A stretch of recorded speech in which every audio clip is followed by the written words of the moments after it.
रहीम नाज़रीन अस्सलाम वालेकुम, मैं हूँ इमरान वसीम। नाज़रीन, 3 केसेस की समाअत का अहवाल इस व्लॉग में आपके साथ हम शेयर करेंगे। एक तो जो अडयाला जेल में इमरान खान और शाह महमूद कुरैशी के ख़िलाफ़ साइफ़र केस की जो समाअत हुई है, इसका मुख्तसर सा अहवाल आपके साथ हम शेयर करेंगे। फ़ौजी अदालतों के हवाले से मुकदमा आज सुप्रीम कोर्ट के कमरा अदालत नंबर 2 में समाअत के लिए मुकर्रर हुआ। तो आज की अदालती कार्रवाई में क्या हुआ, जज साहब जस्टिस सरदार तारिक मसूद साहब जो कि लार्जर बेंच को हेड कर रहे हैं, उन्होंने ये केस सुनने से क्यों इनकार कर दिया। इसके अलावा साफ़ियों का जो मुकदमा जो FIA की जानिब से उनको नोटिस किए गए थे, इस मामले की आज chief justice of Pakistan justice Qazi Faizi साहब, जस्टिस मोहम्मद अली मज़हर और जस्टिस मुसर्रत अली साहबा ने समाअत की है। तो इस समाअत का अहवाल भी आगे चल के आप नाज़रीन के साथ डिटेल के साथ शेयर करेंगे और आपको बताएँगे कि जो इल्ज़ामात लगाए जा रहे थे कि ये जो JIT बनी है ये काजी फ़ायसा ने बनाई है, काजी फ़ायसा के लिए बनी है, तो आज उन तमाम ज़ुबानों की कैसे बंदिश हुई है, उन तमाम इल्ज़ामात लगाने वालों को काजी फ़ायसा ने क्या जवाब दिया है और हमारा मुकदमा क्या था। क्योंकि हमने भी जब ये प्रेस रिलीज़ जारी की सुप्रीम कोर्ट की प्रेस एसोसिएशन की जानिब से, तो बहुत हमारे साथ जो कुछ भी हुआ, चले जिन दोस्तों ने भी किया, कोई एतराज़ नहीं उन पे, लेकिन हकीकत क्या, हमारा मुकदमा किस हद तक था, जो आपने लाइव भी देखा होगा, लेकिन उसको मज़ीद भी क्लियर करेंगे। तो पहली खबर से नाज़रीन, आज साइफ़र केस में जिरा होनी थी जो इमरान खान साहब के ख़िलाफ़ गवाहों के बयानात कलमबंद हुए थे। 13 गवाहों के बयानात तो कलमबंद हुए, उन पर जिरा मुकम्मल हो चुकी थी। 4 एक फ़ेज़ में गवाहों पे जिरा की गई और 9 गवाहों पे हफ्ते के रोज़ जिरा मुकम्मल की गई। तो आज जो बाकी बचे 12 गवाहान थे उन पर जिरा होनी थी और जिरा हुई, जुरा का आगाज़ हुआ। जज अबुल हसन ज़ुल्करनैन साहब जो है वो अदालत में पहुँचे और स्टेट काउंसिल की जानिब से जो बाकी गवाहान हैं उन पर जब जिरा का आगाज़ किया गया और जिरा चल रही थी, इसी दौरान इमरान खान साहब और शाह महमूद कुरैशी साहब जो हैं वो हाइपर हो गए। उनकी तरफ से जो है वो जज साहब के साथ मुकालमे करके सख्त तल्ख़ कलामी की गई, सख्त जुमलों का तबादला किया गया कि यहाँ पे स्टेट काउंसिल हमारा केस कैसे लड़ रहा है, ये तो हमारा वकील नहीं, हमारे वकला को आने नहीं दिया जा रहा, हमारे वकला का इंतज़ार नहीं किया जा रहा। और यानी इस हद तक नाज़रीन मामलात चले गए, इस हद तक अदालती कार्रवाई में तल्ख़ी पैदा हुई कि जज साहब को जो प्रोसीडिंग है, यानी कमरा अदालत का जो माहौल था वो नासाजगार हो गया कि अदालती कार्रवाई आगे बढ़ना नामुमकिन हो गई, जिसकी वजह से अब जब हम ये वीलॉग रिकॉर्ड कर रहे हैं तो वहाँ पे अदालती कार्रवाई में वक्फा कर दिया गया है। अब ये नाज़रीन रिएक्शन क्यों आ रहा है इमरान खान या शाह महमूद कुरैशी की तरफ से, उसकी वजह जो नज़र आ रही है वो ये है कि जो एक तरीक़ाकार, जो एक प्लानिंग थी इमरान खान साहब की और उनकी लीगल टीम की कि हमने जिरा को लंबा करना है और जिरा को लंबा करने के लिए ये गालिबन प्लान किया गया होगा, मेरी अपनी राय है कि वकला को पेश ना किया जाए और वकला जो है वो तारीख़ें लें, लंबी लंबी तारीख़ें लें, ताकि जिरा मुकम्मल नहीं होगी तो फिर ट्रायल कंक्लूड नहीं होगा। जिरा मुकम्मल नहीं होगी तो खान साहब और शाह महमूद कुरैशी साहब को, जो ऑलरेडी वो FIA को अपने स्टेटमेंट रिकॉर्ड करवा चुके हैं, अपने बयानात सेक्शन 342 के रिकॉर्ड नहीं करवाना पड़ेंगे। तो गालिबन यही सोच के उनके वकला पेश नहीं हो रहे थे, लेकिन जज साहब ने एक मौका दिया, दूसरा मौका दिया, तीसरा मौका दिया।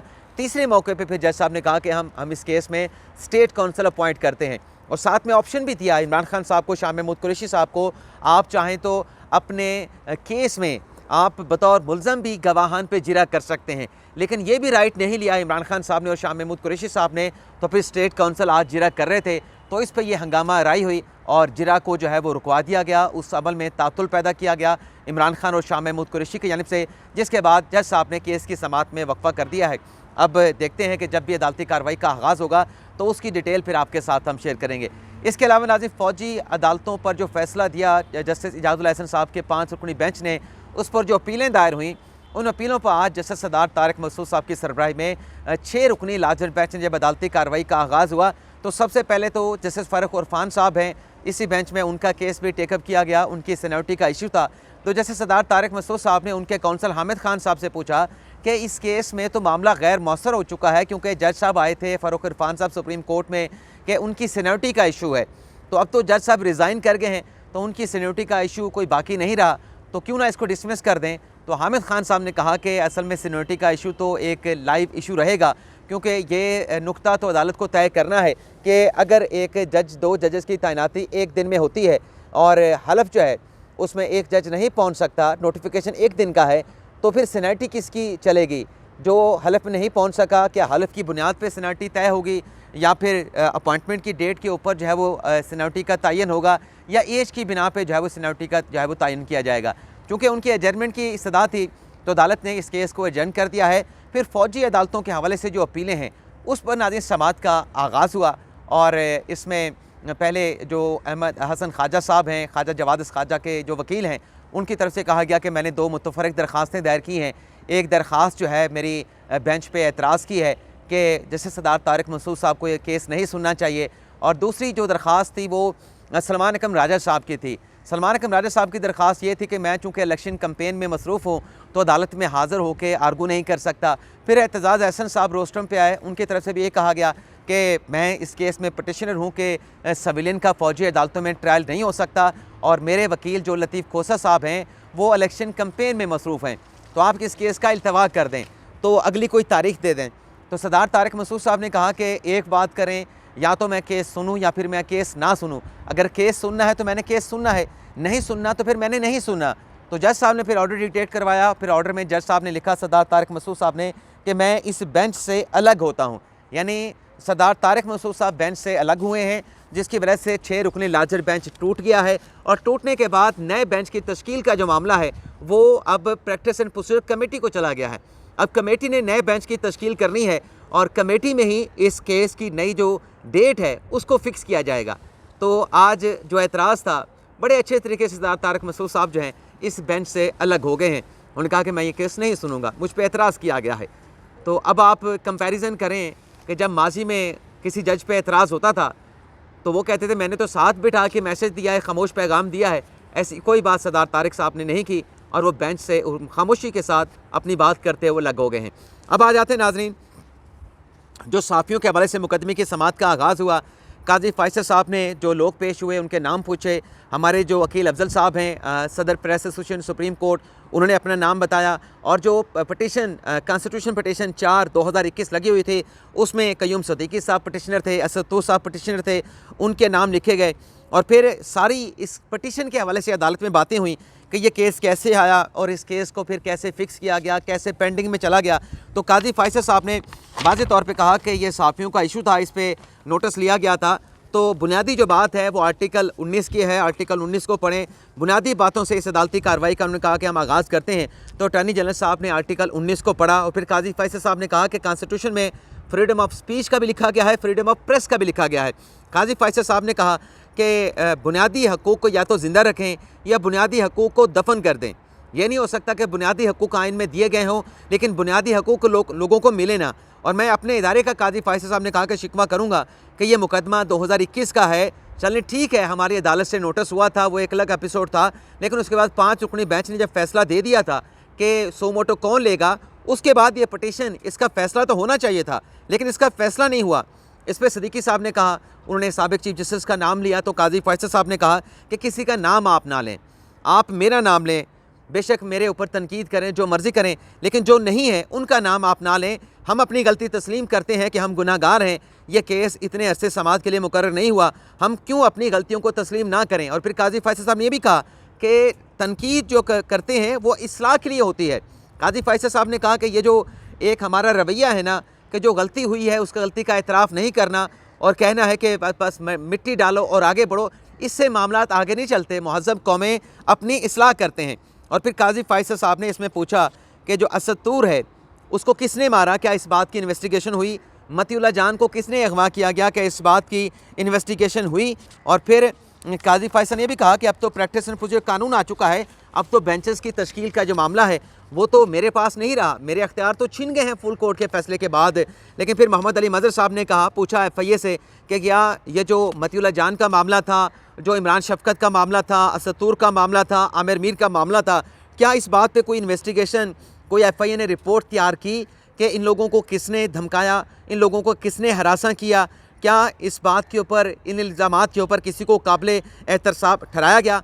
काजी फैसल साहब ने कहा कि ज़िंदा कौमें माजी की गलतियों को दुरुस्त करती हैं, शिकायत थी लेकिन अगर मतलब इन सहाफ़ियों से, असदतूर से, मतीउल्लाह जान से, आमिर मीर से किसी को शिकायत थी तो शिकायत को प्रोसीड करते हैं। लेकिन यहाँ पे इल्ज़ाम दरख्वास्त में ये लगाया गया है कि कोई शिकायत इनके ख़िलाफ़ नहीं थी और बग़ैर शिकायत के इनको उठाया भी गया, इन पर तशद्दुद भी किया गया।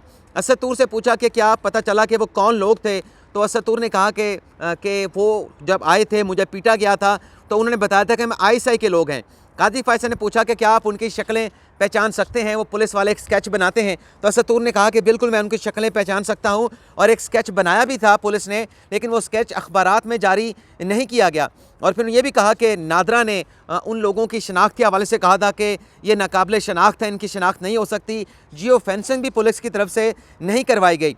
और फिर काजी फैसल साहब ने कहा कि कम अज़ कम मालूमात तो करते पुलिस वाले कि ये जो वाक़या हुआ था, यानी काजी फैसल साहब ये कह रहे थे कि आईएसआई पे इल्ज़ाम लगाया असतूर ने, एटलीस्ट आईएसआई वालों से पूछते कि ये इल्ज़ाम, काजी फैसल ने कहा कि असतूर का गलत भी हो सकता है, दुरुस्त भी हो सकता है, लेकिन उनसे पूछा तो जाता इदारे से, आईएसआई से, कि जब तक काबिल एहतसाब लोगों को नहीं करेंगे तो फिर मामला दुरुस्त नहीं होंगे। आज भी ये वाक़यात होंगे और आगे चल भी काजी फैसल ने कहा कि इस तरह के वाक़यात जो है वो होते रहेंगे। और फिर असतूर साहब ने कहा कि मैंने जो पटिशन दायर की थी, जो कि क़य्यूम सिद्दीकी साहब ने दायर की थी, मैंने उसमें सिग्नेचर किए थे, मैं उस पटिशन में ट्रैप हुआ था, मैं अपने इल्ज़ामात पे कायम हूँ, मैं अपनी पटिशन वापस लेना चाहता हूँ। तो काजी फैसल ने कहा कि क्या आप पे कोई प्रेशर है, आप पे प्रेशर है तो आर्टिकल 184(3) की दरख्वास्त है, हम ये दरख्वास्त वापस नहीं करेंगे। और फिर काजी फैसल ने भी पूछा कि क्या आपने जो इल्ज़ामात लगाए थे वो झूठे थे। असतूर ने कहा कि नहीं, मैं अपने इल्ज़ामात पे खड़ा हूँ, और जो सुप्रीम कोर्ट एसोसिएशन के जो सदर हैं क़य्यूम सिद्दीकी, अपने अकील अफजल साहब ने जो पटिशन की है, जो अलामिया जारी किया है, मैं उनके साथ स्टैंड करता हूँ। काजी फैसल ने कहा कि फिर आप बैठ जाएँ, बुनियादी हकूक़ का ये मामला है, इसको तो हम प्रोसीड करेंगे, किसी के बुनियादी हकूक़ जो है वो इन्फ्रेंज यानी उसकी खिलाफ वर्जी नहीं होनी चाहिए। और फिर शहजाद शौकत से कहा कि आप असतूर की नुमाइंदगी करें। असतूर साहब ने जो बात की उस पर मुसर्रत अली साहब ने कहा कि असतूर साहब से पूछा जाए कि ये क्यों वापस लेना चाहते हैं, तो असतूर दोबारा रोस्टम पे आए। असतूर ने कहा कि मेरा तासुर ये था कि मेरे जो मेंटोर हैं मतीउल्लाह जान ने भी इस पटिशन पे सिग्नेचर किए हैं, तो मैंने भी सिग्नेचर कर दिए, लेकिन बाद में पता चला कि ये सिग्नेचर नहीं किए थे मतीउल्लाह जान ने। और फिर मेरा इतराज़ ये भी था कि ये पटिशन अदालत में नहीं ले जाके फ़िक्स करवानी चाहिए थी। तो इस पर काजी फैसल ने पूछा कि जो वाक़या आपके साथ हुआ क्या वो दुरुस्त हुआ था, तो इस पर असतूर ने कहा कि मेरे साथ वाक़या हुआ था और मैं अपने इल्ज़ामात पे कायम हूँ। तो इस पर काजी फैसल ने कहा कि बस ठीक है, आप जाके बैठ जाएँ। काजी फैसल साहब ने कहा कि सहाफ़ियों का तहफ़्फ़ुज़ ज़रूरी है, सहाफ़ी फ्री हैं, जो लिखें, जो लिखना चाहते हैं उनको लिखने की आज़ादी है, और वो तनकीद कर सकते हैं, मुस्बत तनकीद भी कर सकते हैं और सवेर तनकीद भी कर सकते हैं। फिर काजी फैसल साहब ने ऑर्डर किया अटॉर्नी जनरल साहब को, FIA को, कि जो आमिर मीर के साथ हुआ, जो इमरान शफकत के साथ हुआ, और जो क़य्यूम सिद्दीकी अपने असतूर के साथ हुआ, जो मतीउल्लाह जान के साथ हुआ, इस हवाले से मुफस्सल रिपोर्ट जो है वो आइंदा समात पे 2 हफ्तों का वक्त दिया गया है, आप अदालत में जमा करवाएंगे। और फिर नाज़िर हमारे जो प्रेस एसोसिएशन के सदर हैं अकील अफजल साहब, उन्होंने बात की अब हमारा मुकदमा क्या था। हमने सिर्फ इतना मुकदमा रखा कि कुछ हमारे ऐसे सहाफ़ी हैं जिनको हम गालियों को सपोर्ट नहीं करते, हम इदारों को मलाइन करने को सपोर्ट नहीं करते, इदारों के सरबराहान की तज़हीक को सपोर्ट नहीं करते। हमारा मुकदमा यह है कि जिन सहाफ़ियों ने पॉजिटिव या सवेर तनकीद की है, उनको जो FIA के नोटिस किए गए हैं, ये एक तरह से उनकी हरासमेंट के मुतरादिफ है, उनके खिलाफ कार्रवाई नहीं होनी चाहिए। तो इस पर काजी फैसल साहब ने कहा कि ये जो नोटिस जारी किए गए सहाफ़ियों को, ये नोटिस जारी करके मेरा कोई फ़ायदा नहीं कर रहे। आर्टिकल 19 बड़ा वाज़ेह है, यानी काजी फैसल का दिल इतना बड़ा है कि उसने कहा कि मेरे ऊपर तनकीद करें, और जो ये नोटिस मस्बूत तनकीद के ऊपर लोगों को जारी किए गए हैं, इससे तो ये मामला मेरा नुकसान हो रहा है, मेरा फ़ायदा नहीं हो रहा। फ्रीडम ऑफ स्पीच है, आर्टिकल 19 बड़ा वाज़ेह है, उसमें कुछ एग्जेम्पशन भी हैं, लेकिन मैं कहता हूँ कि तनकीद करें, तनकीद से मेरी इस्लाह होगी, सवेर तनकीद भी करें, लेकिन गालियाँ नहीं होनी चाहिए। काजी फैसल साहब ने भी कहा कि गालियाँ नहीं होनी चाहिए, और मेरी ज़ात पर अगर गालियाँ देनी है तो बेशक गालियाँ दें, मुझे गालियों की भी परवाह नहीं। काजी फैसल ने कहा कि जब इदारे को गालियाँ दी जाती हैं तो पूरी दुनिया में इदारा बदनाम होता है। आप करें तनकीद, किसी को आप नहीं रोक सकते, सहाफ़ियों को भी ना रोकें, आप शहरियों को भी ना रोकें, आप करें तनकीद, लेकिन मेरा मजाक भी उड़ाएं, बेशक करें, लेकिन अदलिया का मजाक से मुल्क का नुकसान होता है, इदारों के नुकसान से मुल्क का नुकसान होता है। तनकीद पर किसी के खिलाफ पर्चा नहीं होना चाहिए। फिर अटॉर्नी जनरल से कहा गया कि आम शहरी भी तनकीद करे, सहाफ़ी भी तनकीद करे, मेरे खिलाफ आर्टिकल लिखें, जितनी सख्त तनकीद करते हैं करें, लेकिन एक्शन आप किसी के खिलाफ कार्रवाई ना करें। तो गालियों का जो है मुझ पर कोई असर नहीं होता, ये भी काजी फैसल साहब ने कहा। फिर तनकीद करें, सवेर तनकीद करें। यह आर्टिकल 19 काजी फैसल ने कहा कि मेरे लिए नहीं बनाया गया था, ये इदारों के लिए बना था। फिर इस पर सिद्दीकी साहब ने सवाल किया कि JIT किसके कहने पे बनी है, बात इससे आगे बढ़ गई। तो इस पर मुसर्रत अली साहब ने कहा कि सोशल मीडिया पे ये जो लोग उठ के बातें करना शुरू कर देते हैं, इन लोगों का तो ज़रिया मुआश है, और ज़रिया मुआश के लिए क्योंकि पैसे आते हैं, ये इदारों को बदनाम करते हैं। मीडिया का फ़र्ज़ है, सहाफ़ियों का फ़र्ज़ है कि इस चीज़ को भी देखे। फिर काजी फैसल साहब ने पोलियो वर्कर की बात की कि पोलियो के कतरे पिलाने के लिए जाते हैं, नेशन के मुस्तकबिल के लिए जाते हैं, उनको मारा जाता है। जड़ावाला में पूरी बस्ती जो है वो ईसाइयों की जला दी गई। क्या माशरे में इस तरीके से होता है? और फिर काजी फैसल साहब ने यह भी सवाल किया कि ये जो फतवे देते हैं, झूठे फतवे देते हैं या जिस किस्म के भी फतवे देते हैं, क्या इनको कभी किसी ने पकड़ा है? इलेक्शन के में लोगों के बुनियादी हकूक़ हैं और किसी ने फतवा दे दिया कि इसको वोट ना दें, तो उस फतवा देने वाले को क्यों नहीं आप पकड़ते? तो शद्दत, जुल्म और जबर को जब तक ख़त्म नहीं करेंगे ऐसे होगा। फिर काजी फैसल ने ये भी कहा कि यहाँ पे हमारे जो भी बात करता है वो इसलिए करता है कि यहाँ पे डेफेमेशन के लॉ नहीं है। बरतानिया में डेफेमेशन के लॉ हैं, वहाँ जो भी बात करता है बड़ी सोच समझ के बात की जाती है। मुसर्रत अलानी ने कहा कि कितनी दुख वाली बात है कि पैसे कमाने के लिए, सोशल मीडिया पे पैसे कमाने के लिए इदारों को जो है वो बदनाम किया जाता है।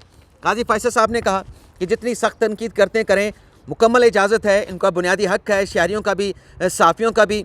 और अटॉर्नी जनरल से भी कहा कि आप सहाफ़ियों को साथ में साथ बिठाएँ और ये अकील अफजल साहब को और इनके जो नुमाइंदा होंगे इस्लामाबाद हाई कोर्ट रिपोर्टर के जो फयाज़ महमूद साहब हैं, उनको बिठाएं, इनसे पूछें इनके क्या कंसर्न्स हैं, इनको आप एड्रेस करें और मुकदमे की समाअत को कल तक मुलतवी करते हुए FIA को सहाफ़ियों के हवाले से कार्रवाई करने से रोक दिया गया। और उन सहाफ़ियों के हवाले से जिन्होंने कोई मुस्बत तनकीद की थी या सवेर तनकीद की थी। तो अब देखते हैं, हमारी 1:30 बजे मीटिंग है अटॉर्नी जनरल के साथ, वहाँ पे जो डेवलपमेंट होगी, अडयाला जेल में जो केसेस की समाअत है, तोशा खाना की, अलकादर ट्रस्ट की, साइफर केस की, और फिर कासिम सूरी, इमरान खान, सदर मुमलिकत आरिफ अलवी, असद कैसर साहब, जो कौमी असम्बली को तहलील कर देना, अदम एतमाद की तहरीक को उड़ा देना, उस हवाले से जो भी डेवलपमेंट्स होगी, जो भी हैपनिंग्स होगी, वो नेक्स्ट व्लॉग में आपके साथ उनकी मुकम्मल डिटेल जो है वो शेयर करेंगे। और जाने से पहले जिन दोस्तों ने अभी तक हमारा चैनल सब्सक्राइब नहीं किया, वो चैनल को सब्सक्राइब करें, बेल आइकॉन